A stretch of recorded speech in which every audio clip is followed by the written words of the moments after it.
In a few months' time, Wales faces a choice. And the question for you is, who is best placed to lead Wales?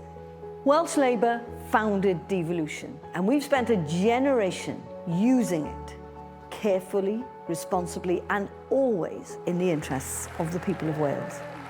Through 14 years of Tory austerity imposed from Westminster, Wales faced deep cuts. Welsh Labour used every power we had to shield the people from the worst.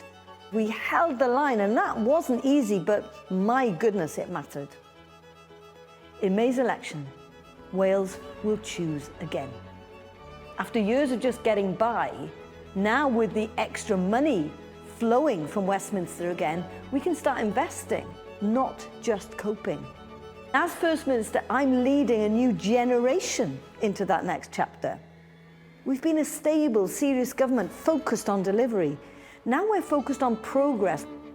We've secured the biggest amount of funding Wales has ever seen, and we'll use it to support public services, funding that underpins our NHS, our schools, and the local services that you rely on. We'll make our public transport more affordable, including a £2 cap on bus fares, building on free bus travel for the over 60s and £1 for young people. And you know what? They don't get that in England. For years, we did what we could with the powers and the funding we had. We protected, we shielded, and we held the line. And this is where the choice becomes clear.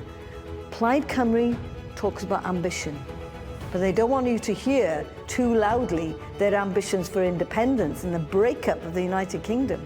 Reform trade in anger and easy answers. And these Tory rejects talk about tough choices, but what they mean is cuts. They want you angry. We want you better off. Welsh Labour doesn't deny the challenges that we face, but we do offer something different. A serious and ambitious plan. So in a few months' time, Wales faces a clear choice.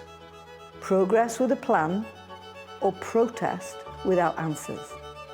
Vote Welsh Labour on May the 7th for a new generation of Labour leaders who have high aspirations for you and for our country.